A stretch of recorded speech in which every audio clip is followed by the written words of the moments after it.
E esta noite o título da minha mensagem é O Nosso Maior Tesouro, Cristo Jesus. E o texto que nós estaremos usando é Mateus capítulo 13, versos 44 a 46. Aqui a gente encontra duas histórias idênticas, similares. A Bíblia na divisão da Bíblia, ela indica duas parábolas, mas que têm o mesmo pano de fundo, têm o mesmo teor e aponta para o mesmo lugar. Vamos ler primeiro no versículo 44, que diz assim: O reino dos céus é semelhante a um tesouro oculto no campo, o qual certo homem, tendo-o achado, escondeu. E transbordante de alegria vai, vende tudo que tem e compra aquele campo. Agora, a divisão dessa história, como eu disse, uma história similar, idêntica, que é o verso 45, diz assim: O reino dos céus é também semelhante a um que negocia e procura boas pérolas. E tendo achado uma pérola de grande valor, vai, vende tudo o que possui e a compra. Queridos, essas duas parábolas, essas duas histórias, elas trazem um valor supremo. O que é uma parábola? Uma parábola sempre vai revelar uma verdade espiritual. Toda vez que Jesus abria sua boca para falar por parábolas, ele trazia verdades espirituais e verdades morais. Para entender uma parábola, se faz necessário entender a história, o contexto que foi dito aquilo. Ou seja, a Bíblia as histórias da Bíblia do Novo Testamento têm mais de 2000 anos. Então, Jesus, quando abre a sua boca para contar essa história para os discípulos, para as famílias, para as multidões, a gente precisa entender primeiro o contexto, ou seja, a audiência original que foi falada aquela parábola, para que a gente possa entender o contexto daquela época e aplicar para as nossas vidas hoje. Então Jesus, ele fala essa parábola, trazendo sentidos profundos àqueles que ouviam. Para que você entenda a primeira parábola, observe que o texto diz que um homem estava caminhando pelo campo. Um homem estava andando pelo campo. Antes da gente entrar mais aqui no texto, eu quero falar para você que antigamente no Oriente, no tempo de Jesus, o contexto social que Jesus estava vivendo e as pessoas daquela época, os ricos, as pessoas ricas, elas adotavam o seguinte: elas dividiam os seus bens em 3 partes. Então as pessoas ricas, elas tinham muito dinheiro, muita riqueza, elas dividiam os seus bens em 3 partes. A primeira parte, elas investiam no comércio. Elas compravam terrenos, elas compravam rebanhos, elas negociavam. A segunda parte era a cultura daquela época. A segunda parte, eles investiam em joias. Então, mulher, você que investe aí em joias, em coisa, então tem uma base bíblica, né? Então, eles investiam em joias. Por quê? Porque joias era fácil de carregar e fácil de negociar. Então, a primeira parte, eles investiam no comércio, adquirindo patrimônio, rebanho, comprando camelo, comprando gado, jumento, ovelha. A segunda, eles investiam em joias. E a terceira parte, eles enterravam. Então, e aquele homem rico, ele não falava para ninguém, nem para sua família: Ou seja, ele enterrava aquele tesouro, e se ele nunca mais voltasse ali, aquele tesouro ficava no campo, ficava enterrado. Por isso que Jesus traz esta parábola, trazendo para o contexto original. Aqueles que ouviam entendiam muito bem do que Jesus estava falando. Aí ele diz: o reino dos céus é comparado a um homem que estava andando pelo... Ele não disse o homem estava andando. Talvez aquele homem estava trabalhando no campo, talvez andando, talvez brigou com a mulher e estava andando por algum lugar para esfriar a cabeça. Mas aquele homem estava andando no campo. E de repente, na minha concepção aqui, eu acho que aquele homem estava arando, talvez arando. E Jesus diz que ele encontrou um tesouro. Ele encontra aquele tesouro. E ele deixa aquele tesouro ali, não fala para ninguém, mas ele vende tudo o que ele tem. Ele vende suas propriedades, ele vende seu rebanho, ele vende tudo. E a Bíblia diz que aquele homem vai e adquire aquele campo, toma posse daquele campo. Por causa do campo? Não, por causa do tesouro. Essa é a primeira parte da história. A segunda, a gente já vê outro tipo de gente. A gente já vê um homem rico, que mexia, trabalhava com pérolas. Esse homem, ele vendia e comprava pérolas, mas ele dizia consigo mesmo: eu preciso comprar pérolas caras. E o texto vai dizer que aquele homem encontra uma pérola de grande valor. Diga comigo, uma pérola de grande valor. E o que me chama a atenção também é que esse homem, Jesus diz que esse homem vende tudo que possui. Esse homem desfaz de todos os seus bens para comprar aquela pérola. Eu quero dizer para você que Jesus não estava falando de tesouro escondido no campo, e nem Jesus estava falando de pérola. Ele estava falando de algo muito maior.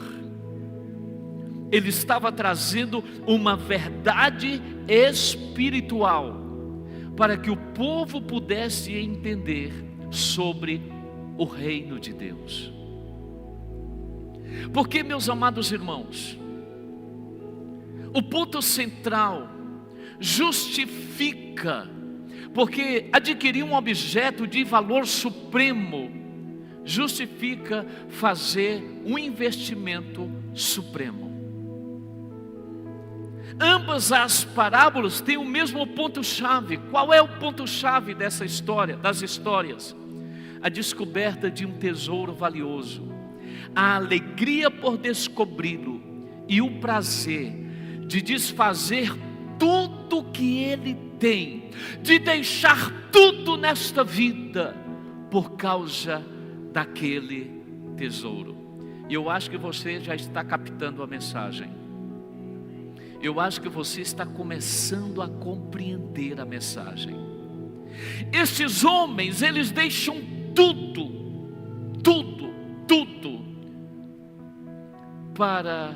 por causa daquele tesouro, por causa daquilo que eles encontraram. Querido, o reino de Deus é tão precioso que se justifica fazer qualquer sacrifício para obtê-lo. Essas duas histórias representam pessoas que se deparam subitamente com uma mensagem, com um tesouro que vai mudar para sempre as suas vidas.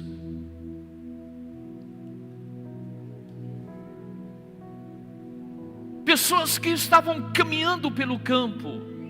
E você me pergunta, o que é o campo? O campo nós podemos aplicá-lo como o mundo. Você estava caminhando pelo mundo, você estava trabalhando, você estava estudando, você estava sendo ferido, machucado, por relacionamentos, você estava caminhando pelo campo, pelo mundo. Muitos relacionamentos frustrados, dores terríveis na sua alma, amores frustrados, tanta coisa que estava sobre a sua vida, mas de repente, você encontrou o maior dos tesouros, o tesouro supremo que é Cristo. Tanto a primeira quanto a segunda parábola, ela não está falando de tesouro escondido no campo, mas está falando da vinda do Filho de Deus, daqueles que estavam caminhando pelo campo, daqueles que estavam trabalhando, daqueles que estavam em suas faculdades, daqueles que estavam enfiados em relacionamentos, mas de repente uma mensagem tocou o mais profundo da sua alma, o mais profundo da sua vida, e a pessoa deixou tudo por causa deste tesouro chamado Cristo que você encontrou.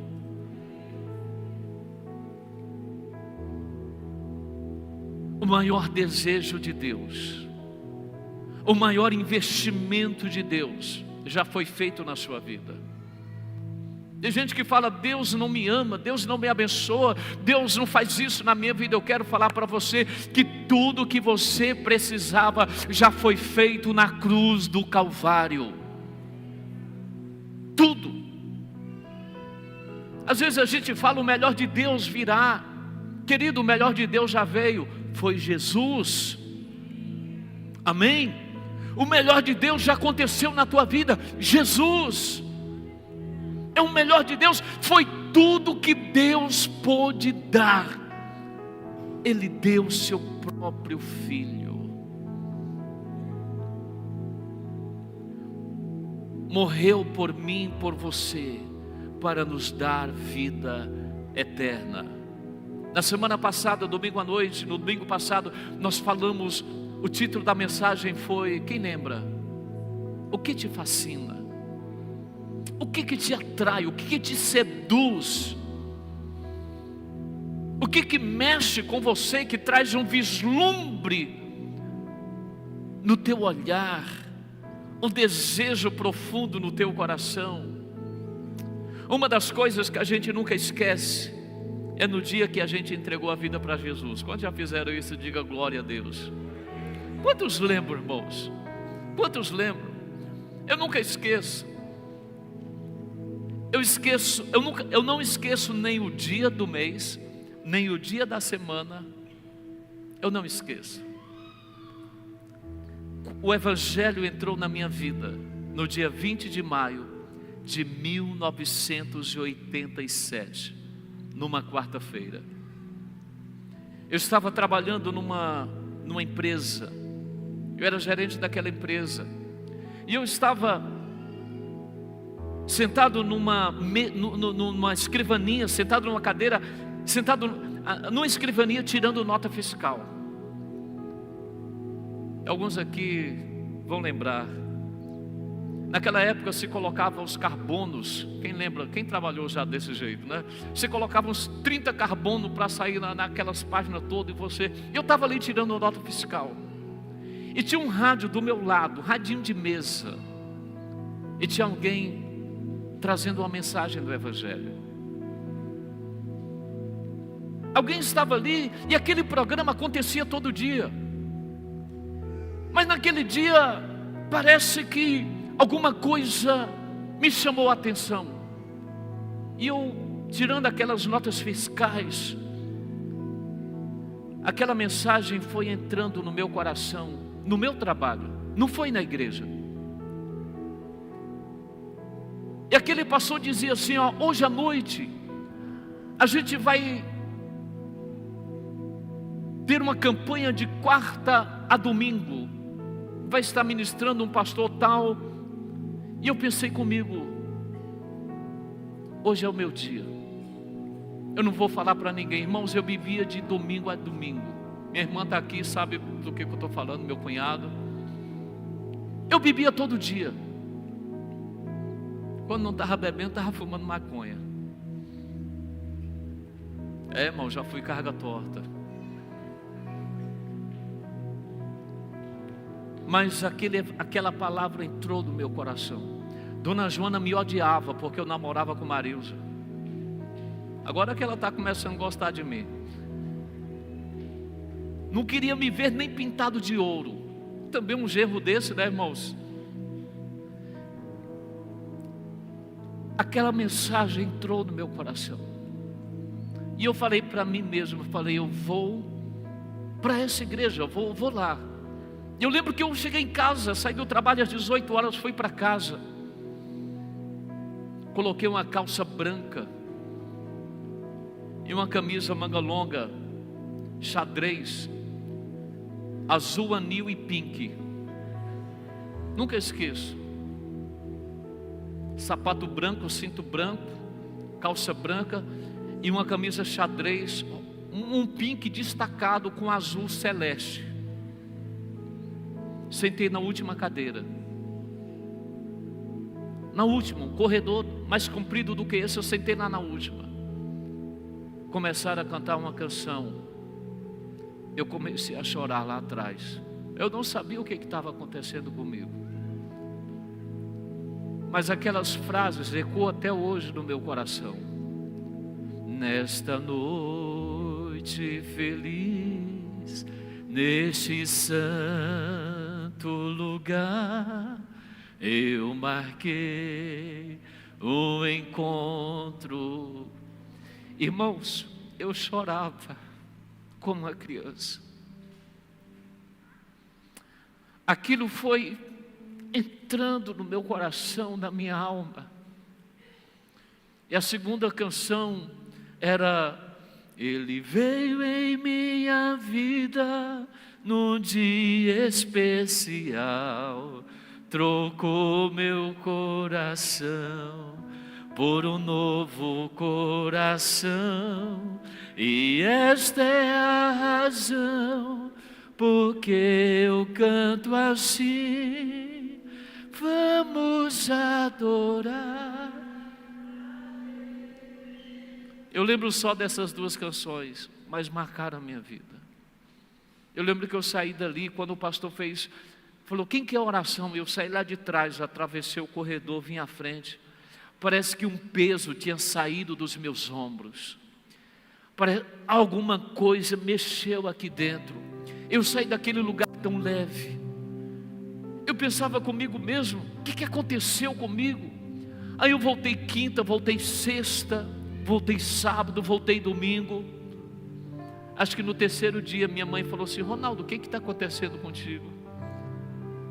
Falei, mãe, eu estou ainda indo no lugar, vamos. Ela foi comigo, nunca mais saiu. Depois minhas irmãs, depois 24 anos depois meu pai. Sabe por quê, querido? Porque quando você encontra o maior tesouro desta vida, você não abre mão por nada, você não volta atrás. É o que a palavra de Deus diz, é que Jesus diz: você deixa tudo, você vende tudo, você deixa tudo, porque agora você encontrou um bem maior, um amor maior, uma pérola. Você encontrou o maior tesouro que alguém poderia encontrar nesta vida: Jesus, o Filho de Deus. Eu não vou contar a parte da Marilza, porque todo mundo já sabe. Quando a gente encontra um tesouro, você não abre mão. Então, o dia que marca a nossa vida é o dia que a gente é salvo. E o outro dia que marca a nossa vida é quando a gente sabe, quando a gente descobre do que nós fomos salvos. O dia mais alegre é no dia que eu sou salvo. E o segundo dia mais alegre é saber do que eu fui salvo. Porque por mais que eu tente agradar a Deus, eu não vou conseguir agradar. Se não for por Cristo Jesus, pela graça de Deus, derramada através de Cristo Jesus, que nos justifica diante de Deus. Irmãos, porque havia uma morte determinada sobre a nossa vida. Ezequiel já dizia: a alma que pecar, essa morrerá. Paulo, em Romanos 6:23, ele diz: o salário do pecado é a morte. E no capítulo 3, no versículo 23 em diante, ele diz: todos foram destituídos da glória de Deus, mas através de Cristo Jesus nós alcançamos a remissão dos nossos pecados, pela redenção que há em Cristo Jesus, o nosso Senhor, o nosso Salvador. O que é redenção? Redenção é a liberdade que se alcança por preço pago. Eu não conseguia pagar os meus erros diante do Deus Santo, porque a lei diz que quem com ferro fere, com ferro será ferido. A lei veio para mostrar a santidade de Deus e a miserabilidade do homem. Por isso que Paulo diz: miserável homem que sou, quem me livrará do corpo dessa morte? Antigamente, a pena para um malfeitor, a pena para alguém que cometia um delito, era amarrar um defunto, cara a cara, olho com olho, nariz com nariz, boca com boca. Era a pena de morte para o malfeitor. Então, aquele que era pego, que cometia um crime, a pena era: amarrava um defunto, e ali aquele defunto ia apodrecendo, e os vermes iam comendo aquele que estava vivo, os corpos se misturavam. O horror da morte, colada, pregada, amarrada ao corpo daquele que estava vivo. E Paulo, vivendo esse contexto, ele diz que o pecado é isso, esse corpo mortal amarrado ao nosso corpo, olho com olho, nariz com nariz, boca com boca. E ele diz: eu sou miserável, eu estou sentenciado à morte. Aí ele diz: mas graças a Deus, porque em Cristo Jesus eu sou livre, eu sou liberto. Ah, meu querido, tem muita gente. Eu lembro que quando eu converti, alguém disse assim: coitado do Ronaldo, o cara era livre, agora vai ser crente, não vai aproveitar a vida. Agostinho, ele diz assim: torna-me teu escravo, falando para Cristo, torna-me teu escravo, só então eu serei livre. Só quem contempla a glória de Deus, só quem tem fascínio por Cristo, consegue se vislumbrar pela sua beleza, pela sua santidade, pela sua grandeza, pelo seu amor. Enquanto a gente não tiver um fascínio pela beleza de Cristo, a gente nunca vai entender de que Cristo nos salvou. O céu só é belo para quem nasceu de novo.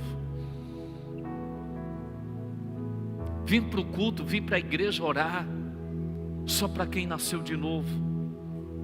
Porque se não tivermos afeição por Jesus, se não tivermos afeição por Cristo, o jejum é um peso, dizimar e ofertar é um peso, porque Cristo não é o Senhor da tua vida. Servir na casa de Deus é um peso,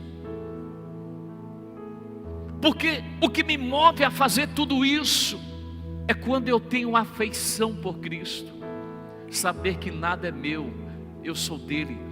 Tudo que sou, tudo que serei, tudo que tenho é para Ele, é dele. Nada é meu, eu deixei tudo, eu vendi tudo por amor a Cristo. E somente quem é ferido por esta palavra, somente quem é ferido pelo Evangelho, consegue ficar fascinado por Cristo. Eu não estou falando de religião, porque muitas vezes a gente fica dentro de um casulo religioso. Essa semana, um rapaz, ele está aqui. Um rapaz me procurou e disse: pastor, eu quero conversar contigo.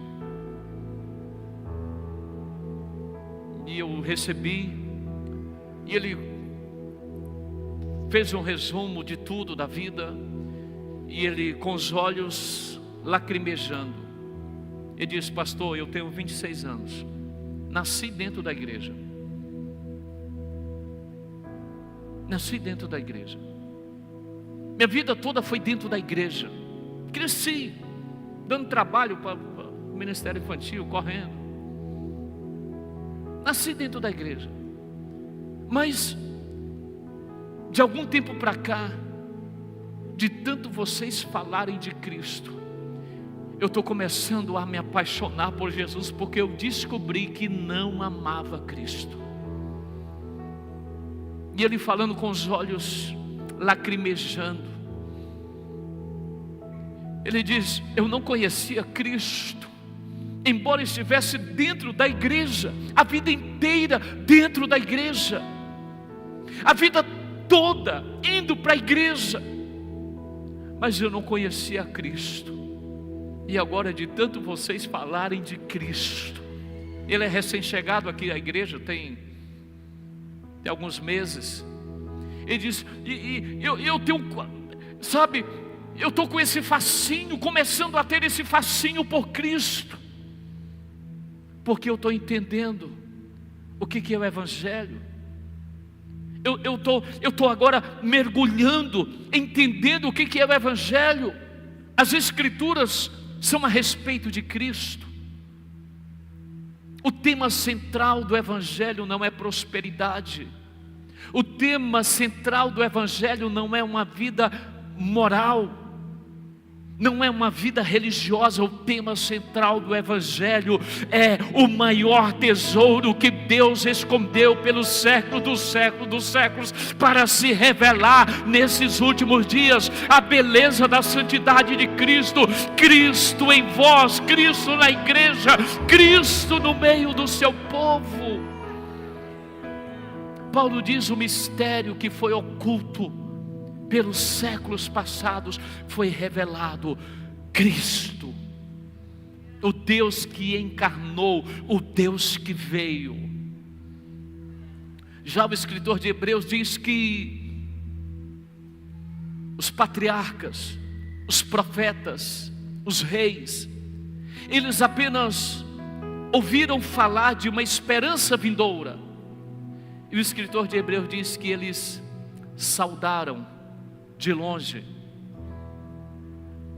ou seja, morreram na esperança, sem viverem a promessa. E eu quero falar para você que a igreja de Jesus Cristo hoje, ela vive a promessa, ela está vivendo a promessa de tudo aquilo que o Senhor falou para os nossos antepassados, os patriarcas, os profetas, os reis, nos salmos. Tudo aquilo está para a igreja hoje. Mas sabe qual é o nosso problema? É que a gente está no campo, a gente está negociando lá fora, mas a gente ainda não foi fascinado por este tesouro. Somente aquele que decide, aquele que toma uma postura de buscar o Senhor, a sua natureza é transformada.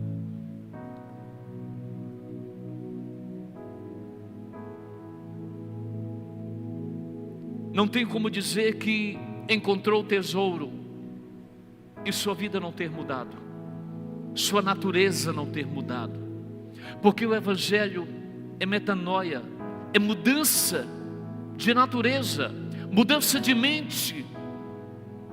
O Evangelho, ele causa transformação, ele traz impacto às nossas vidas, ele impacta nossas vidas, e esse impacto ele traz uma transformação genuína. Somente o Evangelho pode fazer isso, somente o Evangelho é capaz disso. Deus, irmão, diz que eu sempre falo Agostinho, eu estou lendo Agostinho, e tem uma frase, o Elcio, que quando eu falo essa frase, ele já olha para os meninos: feriste o meu coração com a tua palavra, desde então eu te amei. Irmãos, o que estes homens tinham, que foram fascinados pela presença? Ou seja, não tem como amar a Cristo se não formos feridos pela mensagem do Evangelho. Não tem como amar a Cristo, porque não se explica. Às vezes a gente quer explicar o inexplicável.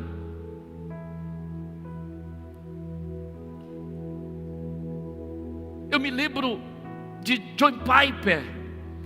Ele diz: até que Cristo seja o seu maior tesouro, até que o seu próprio pecado seja a coisa que você mais odeia, até que a palavra de Deus seja a autoridade suprema na tua vida, até que o Evangelho de Cristo, até que o Evangelho da morte de Cristo em seu lugar seja a mais preciosa notícia do mundo para você, até que você aprenda a negar-se a si mesmo, os prazeres temporários, em prol da alegria e da santidade duradoura, até que você aprenda a amar o Espírito Santo e a desejar o fruto dele mais que os louvores dos homens, até que você passe a considerar tudo como perda por causa da sublimidade do conhecimento de Cristo Jesus.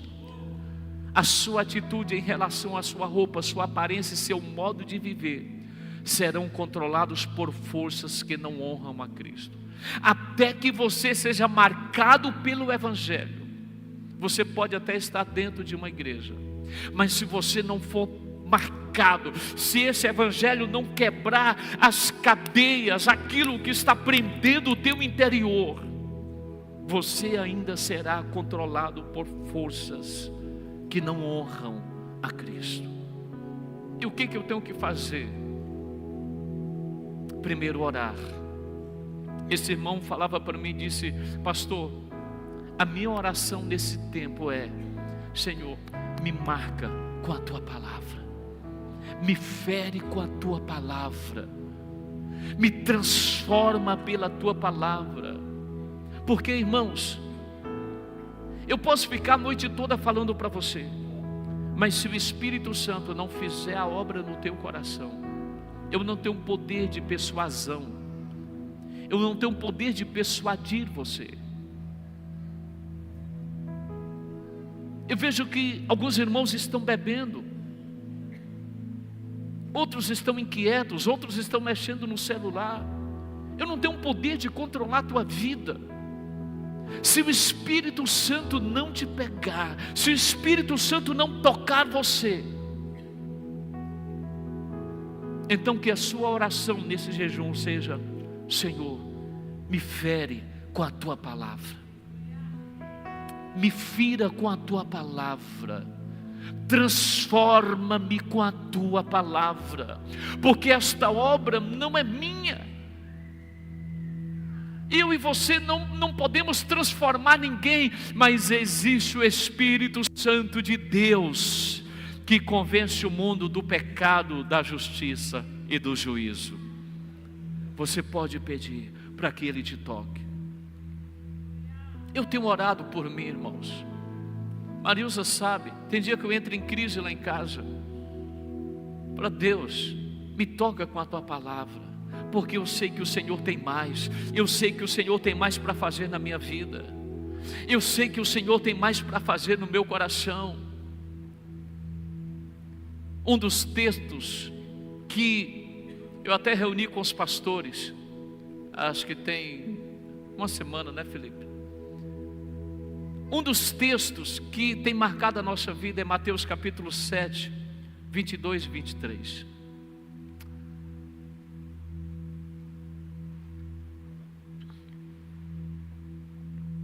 Muitos naquele dia hão de dizer-me: Senhor, Senhor, porventura não temos nós profetizado em teu nome, e em teu nome não expelimos demônios, e em teu nome não fizemos muitos milagres?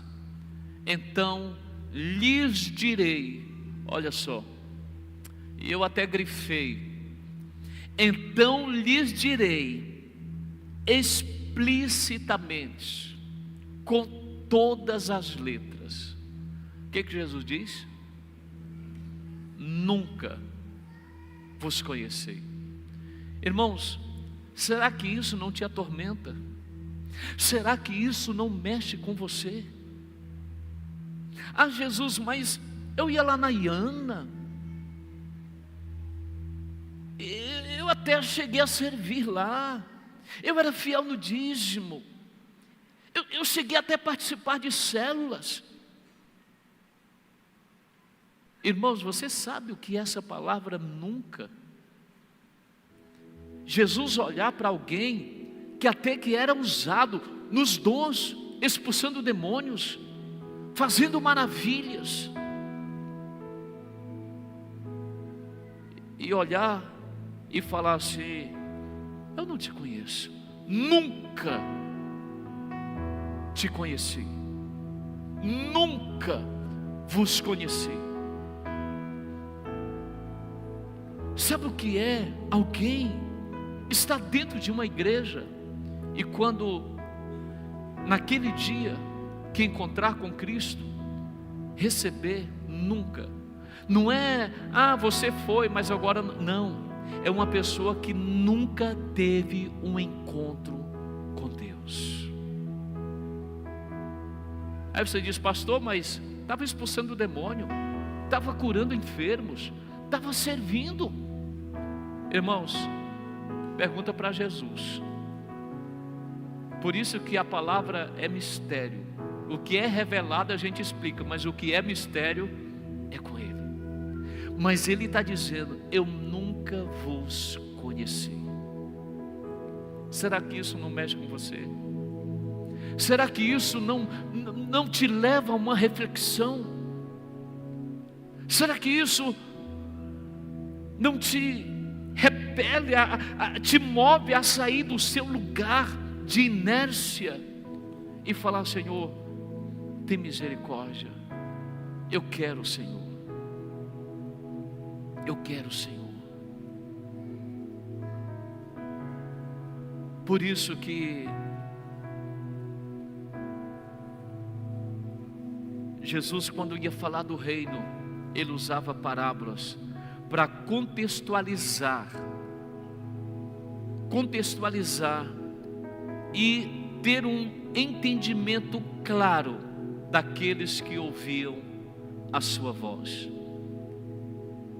E eu quero falar para você que o maior tesouro que um homem ou uma mulher pode encontrar é Cristo.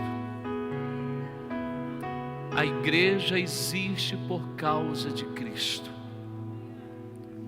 A igreja existe por causa de Cristo. Se eu e você estamos aqui, é por causa de Cristo. Que eu e você nesta noite possamos falar como Agostinho: torna-me teu escravo, torna-me teu escravo, só então eu serei livre. Onde eu posso deixar tudo. E quando, terminando, o pessoal do louvor já pode subir. Quando Jesus fala que estes dois homens, eles deixam tudo aquilo que estava prendendo a vida deles. Primeira coisa que eu tive que romper foi meu namoro com Marilza. Primeira coisa que eu tive que romper. E rompi muitas coisas. Porque às vezes relacionamentos nos levam para longe de Deus. E a pergunta que eu gostaria de deixar nesta noite: o que você precisa deixar? Esses dois homens, eles vendem tudo, tudo aquilo que por algum momento poderia até ofuscar aquele tesouro, mas o que eles encontraram foi algo muito maior, algo muito mais precioso, algo muito melhor, incomparável. Por isso que a Bíblia diz: o povo que andava em trevas viu grande luz. É Isaías 9. O povo que andava em trevas viu grande luz, e aos que viviam na região da sombra da morte, resplandeceu-lhes a luz. Quando nós nos deparamos com Cristo, quando a mensagem do Evangelho entra na nossa alma, no nosso coração, aquilo que é treva, aquilo que é escuridão, é banida, porque a glória dele vem, não para nos melhorar, mas para nos transformar em filhos para Deus. A todos quantos o receberam, deu-lhes poder de serem feitos filhos de Deus, a saber, aos que creem no seu nome. Porque um menino nos nasceu, um filho se nos deu, e o seu nome será Maravilhoso Conselheiro, Príncipe da Pai da Eternidade, Príncipe da Paz, para que o governo de Deus aumente mais e mais, e venha paz, paz, paz. Ele é o Príncipe da Paz. Mesmo sentado, fecha os teus olhos. Eu gostaria de orar com aquele que nesta noite está andando pelo campo, está caminhando pela vida, mas que esta palavra falou com você, e você nesta noite quer fazer uma aliança com Ele, de falar: Jesus, eu não quero mais ser um visitante da igreja, eu não quero mais ser um frequentador da igreja, eu quero ser família de Deus, eu quero ser chamado filho de Deus, eu quero entregar o meu coração. Se tiver uma pessoa, fique de pé, que eu gostaria de orar com você. Se tiver alguém que deseja fazer esta oração, falar: Jesus, eu quero o maior tesouro que eu poderia encontrar, fique de pé. Se tiver alguém, eu gostaria de orar com você. Aleluia, aleluia, aleluia, amém. Uma pessoa ficou de pé. Se tiver mais alguém,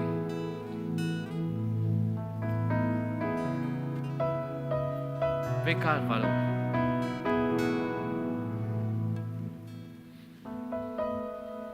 Se tiver mais alguém, siga esse rapaz aí. Vamos orar juntos agora.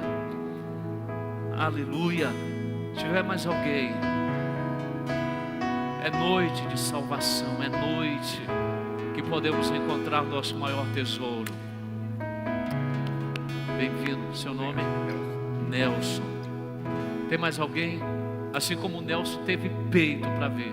Sabe, irmãos, tomar essa decisão é para quem quer realmente mudança de vida. É para alguém falar: Senhor, o maior tesouro é o Senhor. Minha vida vai ser toda de agora para frente. Amém. Vamos orar então pelo Nelson. Se tiver mais alguém, corre aqui para a gente não perder tempo. Mas, amém.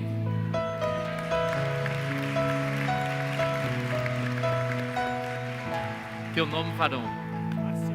Marcione. Nelson e Marcione, dois varões. Vocês treinam na academia? Nós três, ó, presta atenção aí o perfil. Mais alguém, irmãos? Nós vamos orar.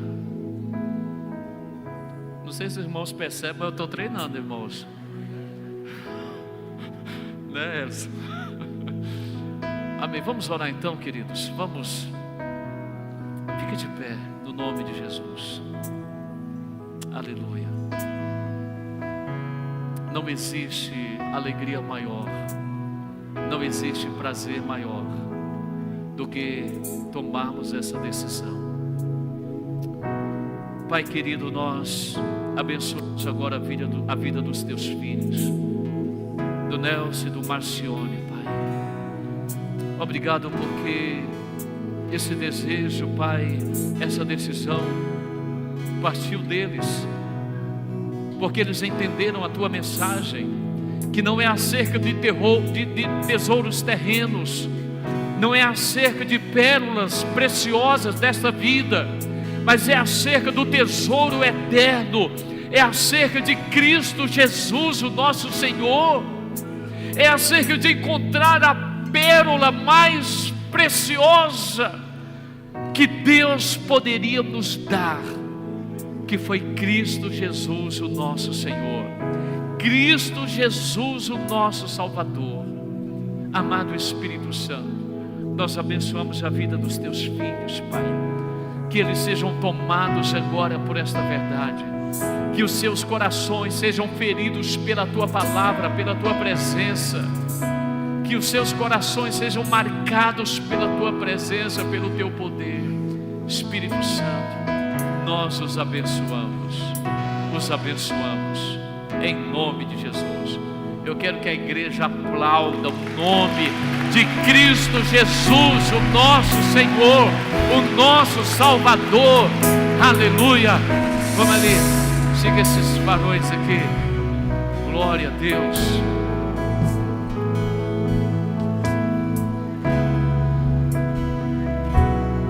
Vamos adorar. Aleluia.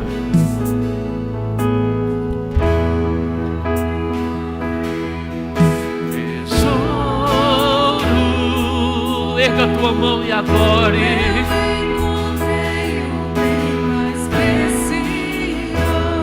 Aleluia.